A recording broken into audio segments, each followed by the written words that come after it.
My Lords, I welcome the Right Reverend Prelate, the Bishop of Lichfield. He brings to an implausible 9 the number of alumni of Oriel College, Oxford. I say implausible because, as the noble Lord Murphy of Torvan, I'm sure will agree, it was a rather Philistine place and is punching rather above its weight at this end. And I am grateful to the noble Lady Baroness Jones of Moulscombe for broadening and enlivening the breadth of our debates and the nature of our debates. She knows how fond I am of her. She knows how fond my children are of her delicious homemade jam. And I agree with very much of what she said about the overmighty executive. I don't dissent from any iota of that, but I would urge her not to catastrophize, to be careful about the language that we use in this legislature. If you have disagreements with this government, it doesn't follow that it's a moral sewer comparable to 1930s Germany. And using language of that kind can imperil the very democracy which we are debating, because democracy depends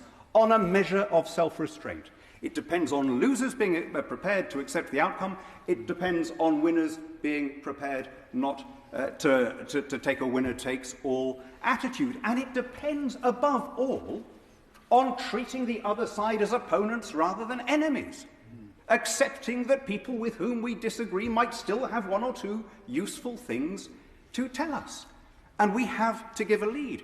Let me give particularly the example of how quickly we descend to cancel culture, how quickly we destroy people over one slip or one clumsy phrasing. And I'll aim this more at people on these benches. If we think of cases like Rupert Huck's unfortunate comments about quasi-quarting, or Gary Lineker on 1930s Germany, or most recently Diane Abbott's asinine remarks about whether Jews could suffer from racism, without defending any of those things, isn't it better to live in a world where we have second chances, where there is the possibility of atonement, where there's the possibility of forgiveness? Use every man after his desert, and who should scape whipping? And if your response, as I say that, is, well, the other side started it, maybe, but me, I'm more interested in ending it.